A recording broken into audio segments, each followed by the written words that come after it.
9:02 a.m. on November 20th, 2024. This meeting is being held in person and by MS Teams video conference and is being recorded. The recording will be posted to the internet for public viewing. I will now call roll. Christy Knapp, here.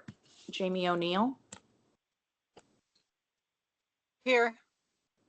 Kimberly Canaday. Here. Kimberly Robinson.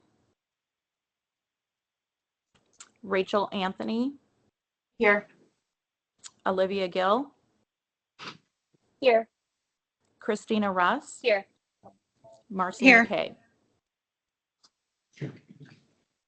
Members, when you wish to speak, please state your last name for the record. Board members are asked to not use the chat feature during meetings. The HLO asks that individuals attending through MS Teams keep your phones muted and cameras off during the entire meeting or until you're given an opportunity to comment during the public and interested parties feedback period, if indicated on the agenda. Public members wishing to speak must first sign in on the roster sheet available or email Josh Page at josh.page@oha.oregon.gov and provide your first and last name. Everyone is asked to use appropriate language, manners, and protocols when conducting board business. This meeting is called to order. Thank you, Chair. Good morning, everybody. My name is Bob Bothwell. I am the Director at the Health Licensing Office. Thank you for attending this morning. I'm Chair and members of the board. The first item on the agenda is approval of the agenda.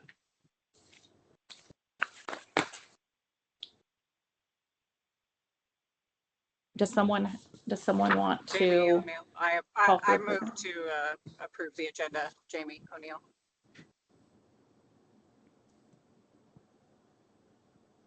If we can get a second. I second that movement. Rachel Anthony. Great, the agenda's been approved.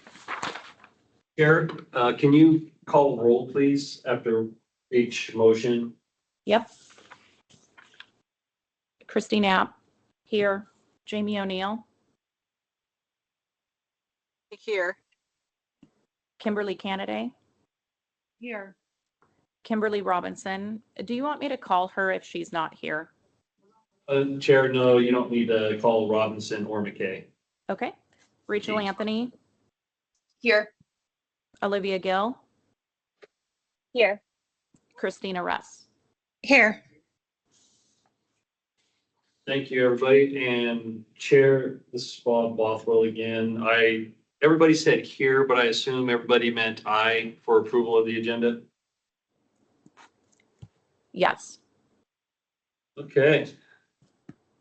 Next item on the agenda is approval of the 2025 meeting dates. And HLO has booked and chose Thursday, February 20 at 9 a.m. through MS Teams, Thursday, November 20 at 9 a.m. in person at HLO. And if necessary, additional meetings can be scheduled throughout the year. So if everybody's calendar allows them the availability to attend those two dates, February 20 and November 20 at 9 a.m.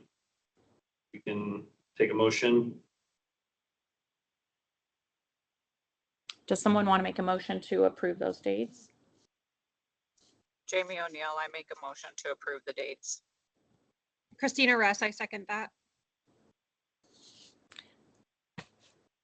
Great. I will. So do you want us to say aye or yay or nay? Aye or yay is fine, Chair. Okay. Christy Knapp. Aye. Jamie O'Neill. Aye. Kimberly Canaday. Aye. Rachel Anthony. Aye. Olivia Gill. Aye. Christina Russ. Aye.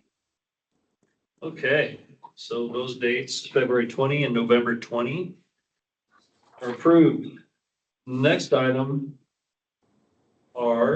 is the election of the chairperson and the vice chairperson to serve in 2025. And Chair, if I may, I would like to share the board's membership real quick. Yeah, So great. who's going to be with us throughout all of 2025?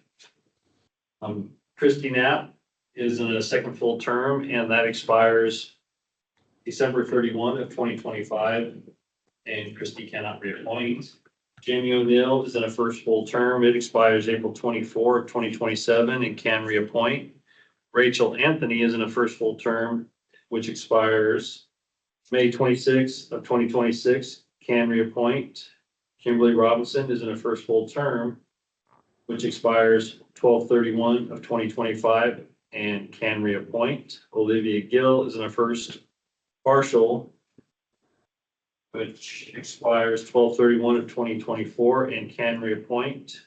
Christina Rust is in a first full term. It expires December 31 of 2027 and can reappoint. Kimberly Kennedy is in a first full term, expires June 30 of 2025, can reappoint. Marcy McKee is in a first full term. It expires December 31 of 2027, can reappoint. We do have a vacant nurse practitioner position. And David Howe is an ex officio member and his term never expires. So, Knapp here.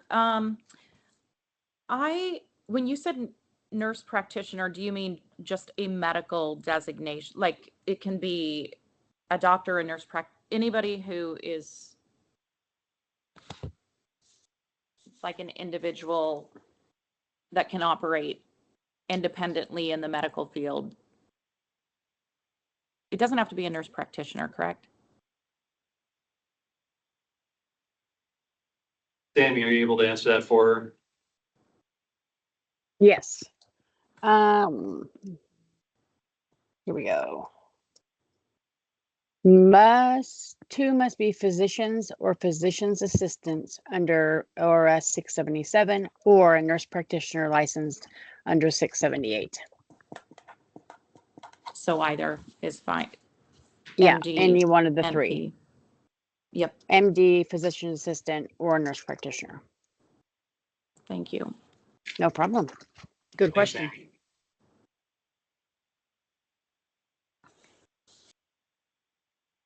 So Chair and members of the board, if there's some discussion to be had with who the board would like to have as the chair.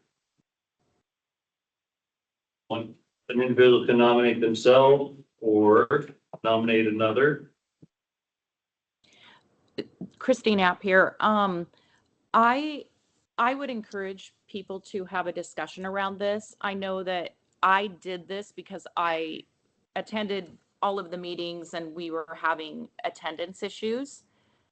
I don't have a lot of experience, but I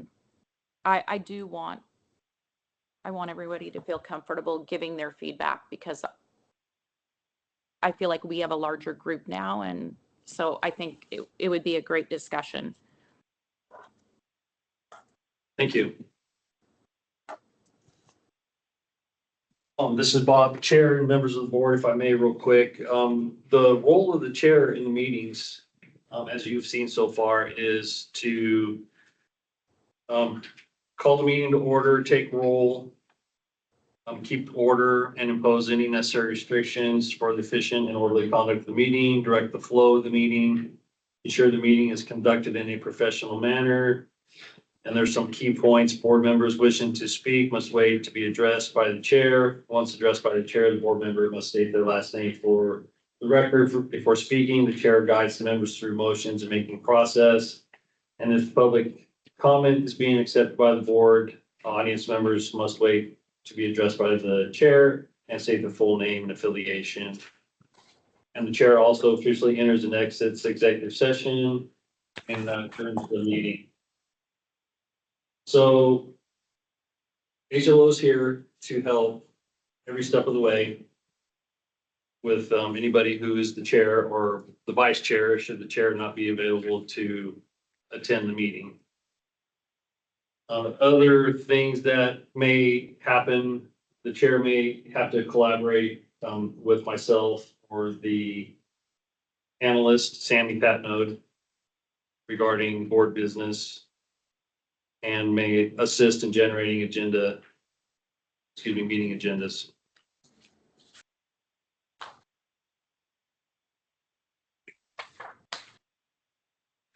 So, any discussion? Any nominations? Candidate This is Kimberly. Jamie O'Neill. Oh, sorry. Sorry, go ahead. Kimberly candidate, go ahead. Um, I think Christy, you're doing a great job, and I would nominate you again. Thank you. Jamie Jamie O'Neill. Yeah, I was gonna say the same thing, Christy. I think, you've been doing a really good job with it, and I would also agree with that as well. So, Thank you. Does anybody else want to weigh in on this?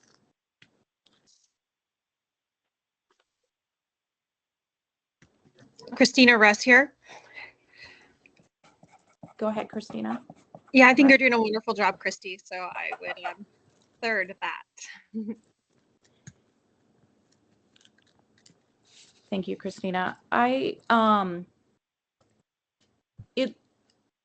will say I feel that we haven't been that active while we were meeting with the cosmetology board and going through some different rules. I think it was a lot more critical. I think I'm not sure.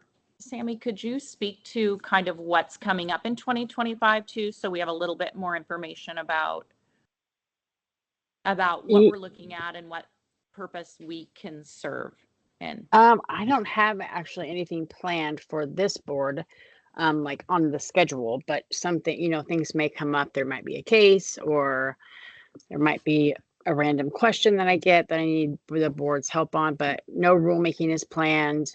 It's legislative session, so we'll spend 6 months kind of in that whole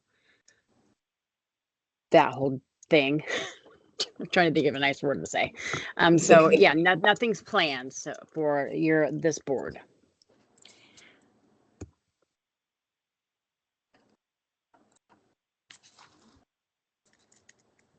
And So- David Howe here, if I Go ahead, can David. comment.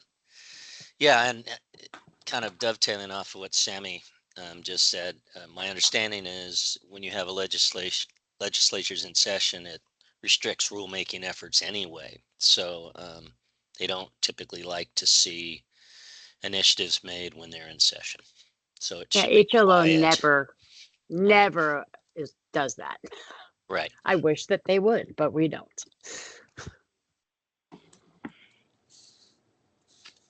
This is Christy Knapp. So with that being said, I guess I would like to ask a few questions about the upcoming year in regards to if as the year progresses, we see the need to put parameters around anything just for safety or clarification, that's something that we would work on with your team, and that's not relevant to what's happening with the laws and things like that. Is that correct? Relevant with the laws you said?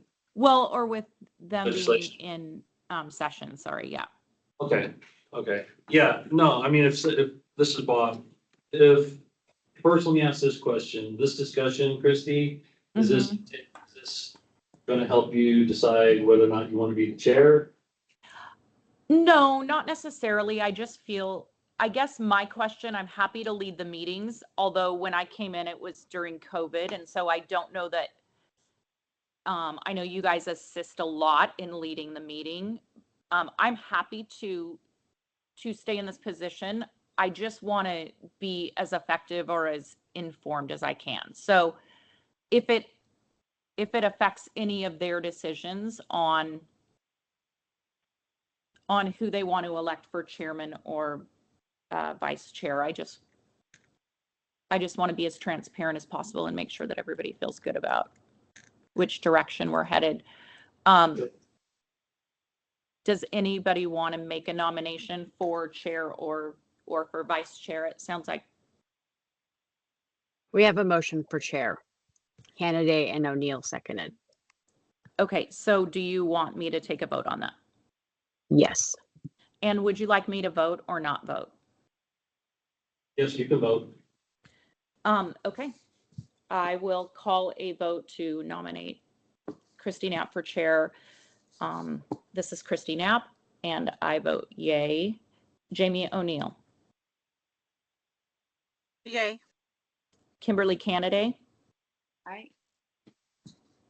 I'm sorry, Kimberly, I did not hear you. yay. Okay, Rachel Anthony, Aye. Olivia Gill, Aye. Christina Russ.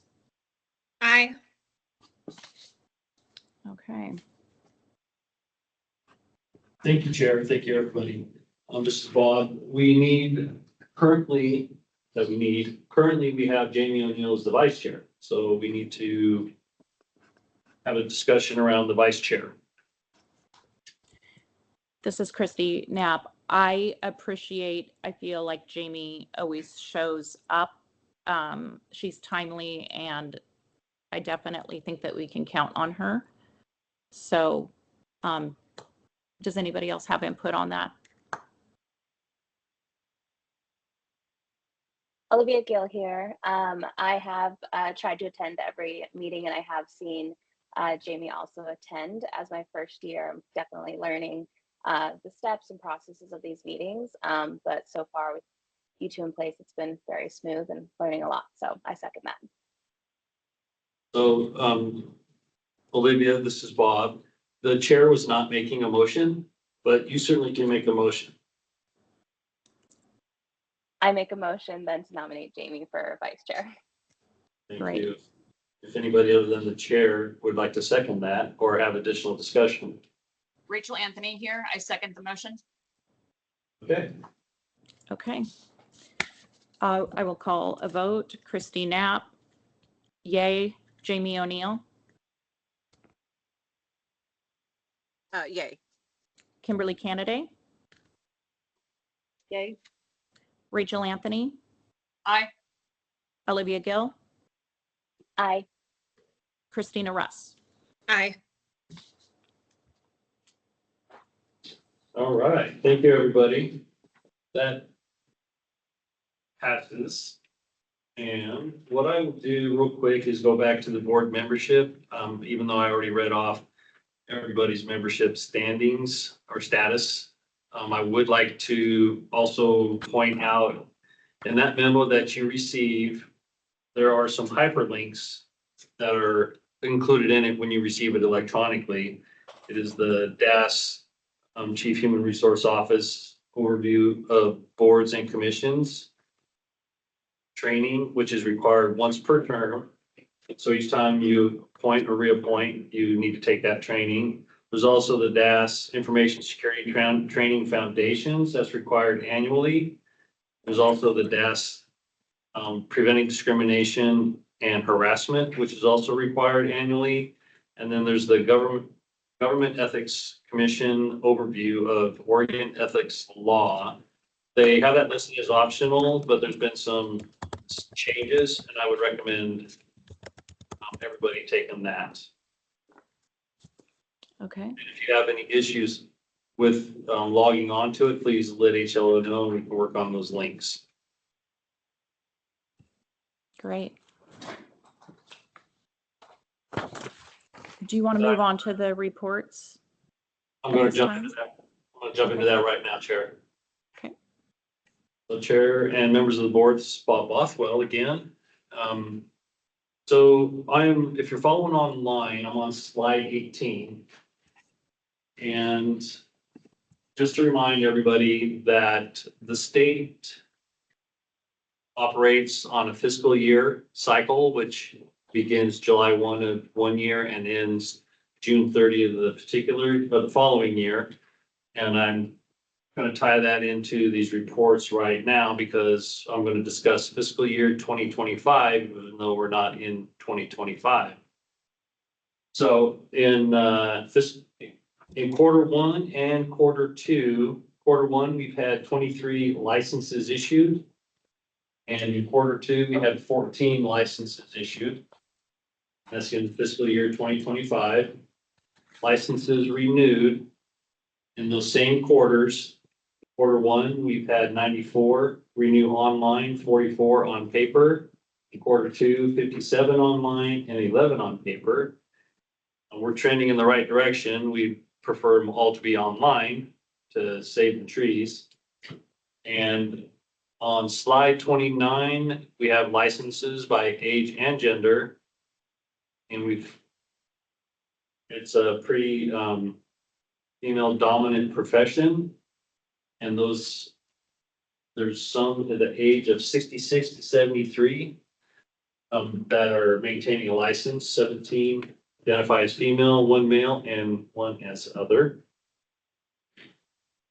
The licensing trends, you see some strange numbers like 652.4, those are averages. So currently we are at 661 licenses through quarter two of 2025, and that may continue to grow since we're early on in that fiscal year. On slide 22 is the American Board of Laser Surgery Examination stats. You can see that in 23, fiscal year 23, 24, and so far in 25, the pass rate is very high.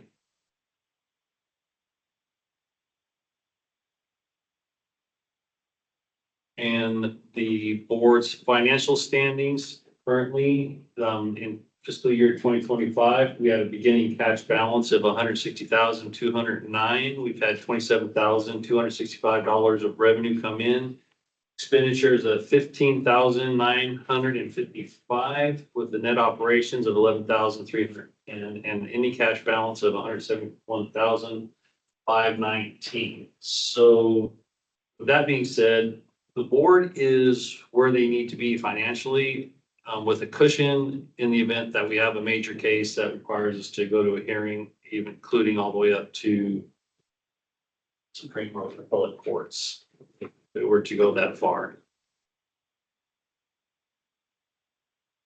The next item on the agenda is the regulatory report. If nobody has any questions for me on the director report.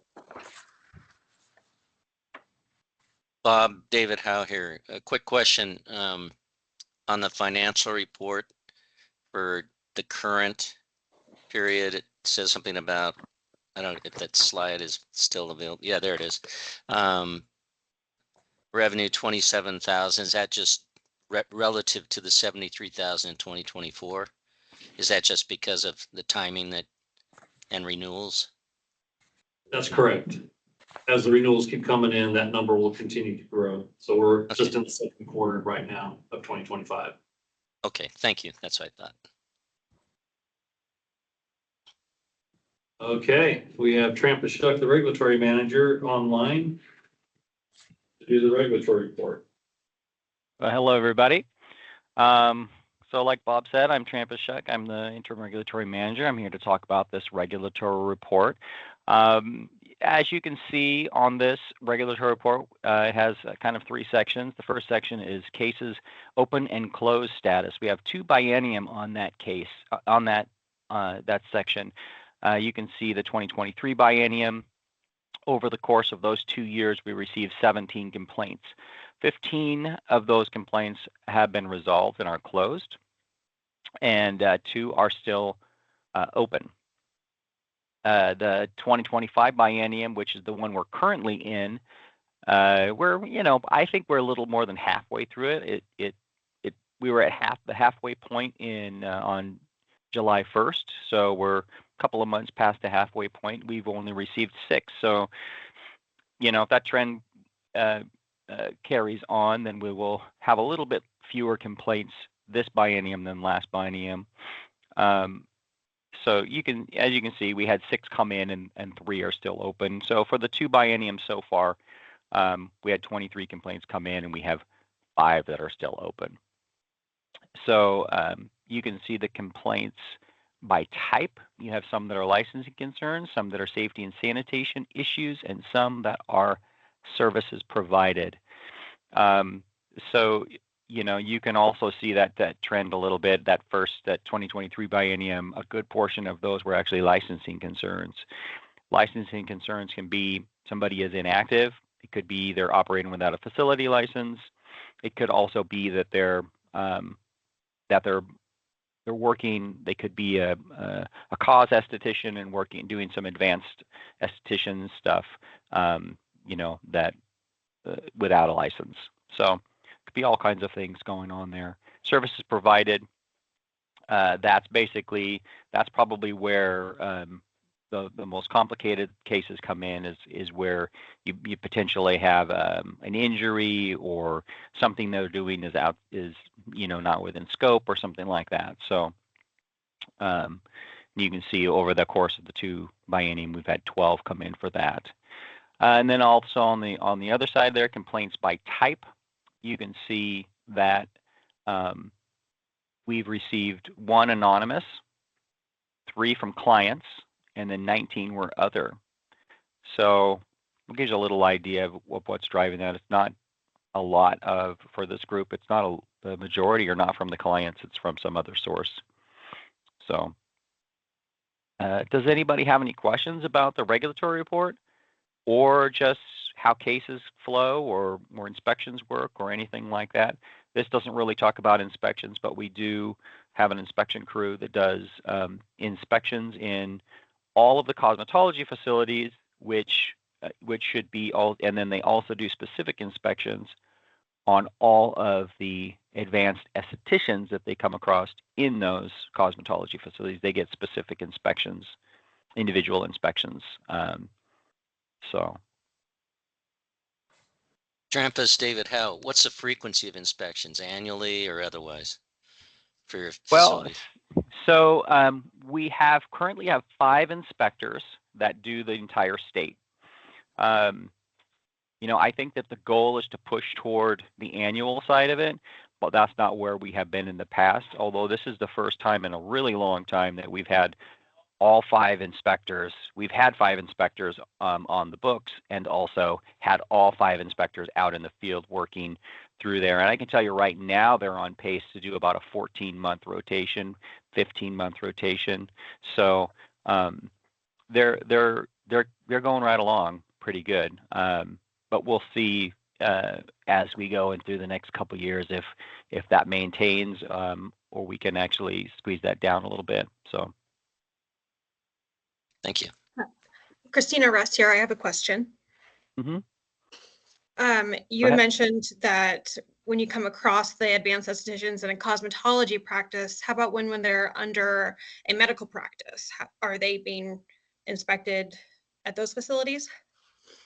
Well, so if an advanced esthetician is working as an advanced esthetician, they are supposed to be working inside of a licensed cosmetology facility. So even if it's a doctor's office or a dermatology clinic or something like that, if that person is practicing as that independent not contractor, but independent practitioner as a advanced esthetician, then that they should also have a facility license. And we have come across situations, inspectors do sometimes, we'll come across a practice that they'll go into, because there's, when they're out in the field and they're in a city, if they see advanced esthetician practice, then they may go in and see what's going on. But we also get complaints. Some of those licensing complaints are exactly that, where we need to go in and talk with the owner and make sure that's happening.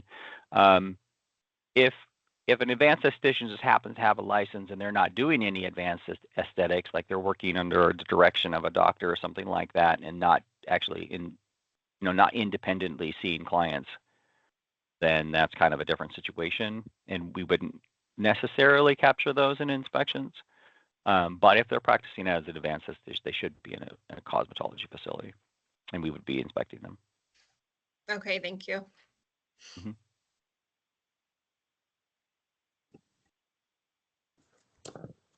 Any other questions?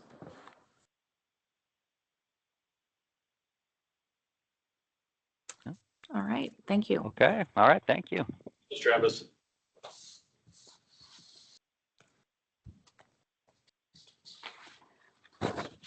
Chair and members of the board, this is Bob again. We have, number 4 on the item is public and interested parties feedback. Next item. So Chair, if you are ready to move on to that, you have a script. Yep. At this time, the Board of Certified Advanced Estheticians will hear public or interested parties' feedback. Members of the public, please wait until you have been recognized. Once recognized, please state your name and affiliation to the board for the record. Do we have anyone from the We do. public or interested Member. parties? Thanks, Chair. This is Bob. We do have one public member in the audience in here at HLO, but she is not wanting to make a comment. She can't, I mean, you can see the camera's already on. You can't see it, ma'am. There's a camera. Oh, great. So they just tell you cover your face. They already know who you are, so. If you would like, you can make a comment. If not, that's fine. Okay. Do we have any public on? I don't believe so. Chair, and I'm being informed that there are no public online. So if you're ready, we can move into other board business. Sounds good. Do you guys have a topic for the other board business? Is there, I mean, is this a time where we would open up discussion if needed, or do you guys have something specific that you wanted to? I don't believe, Chair, this is Bob, I don't believe HLO has anything specific. Sammy, correct me if I'm wrong. We did touch on it a little bit with, when we were just working on the chair and vice chair nominations. I don't know if you wanted to continue that discussion. It But sounds like, yeah, it sounds like there's not a lot of pressing concerns going on right now. So I got the impression that for 2025 or the rest of this year, our job is just to respond appropriately if something comes up, but there's not a lot on for other board business at this time. Does anybody else want to comment on that?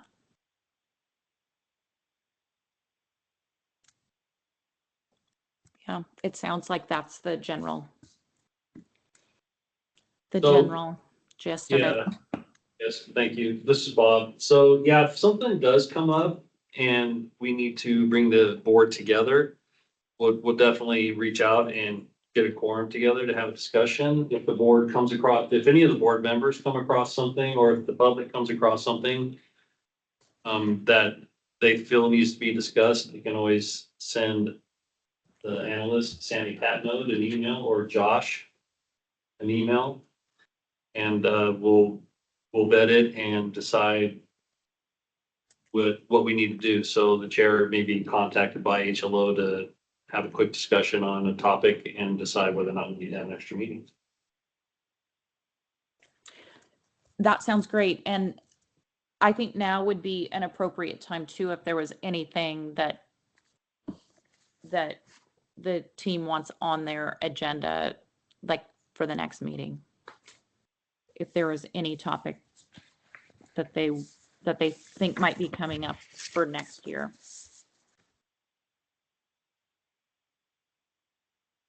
We got a quiet group this morning. Sounds like it. All right. Would this be a good time to adjourn then? If you have nothing else, Chair, then certainly. Oh, David came online. David. Yeah, no, I so- appreciate it. Thank you, David Howe here. I just want to make a couple of comments. Despite it looking like it will be a quote quiet year, I just wanted to reinforce the importance of the CAE board. I've been around since its inception, and I just wanted to underline the importance of it and appreciation for all of you as board members volunteering to be a part of this. When you start from scratch with a new concept, you kind of go through the forming and the storming and the norming. And, this certainly has been an evolution for this group. I've always appreciated the commitment level and passion for the people that have been a part of this. And you're fortunate to have a really high quality health licensing office staff to be there to guide and support, whatever your inclination is. So thank you. Appreciate everything you do. Thank you for that comment, David. So I guess I owe him lunch now. No. Just kidding. Thanks, David. Welcome. So, Chair, yeah, if there's nothing else, you can adjourn the meeting. All right, the Board of Certified Advanced Estheticians meeting is adjourned at 9:38 a.m. Good. Thank you, everybody. Yeah, Have a great thank day you. and stay dry. Yeah, thank you. Thank you. Bye all. Thank you. Thank you. Have a great day.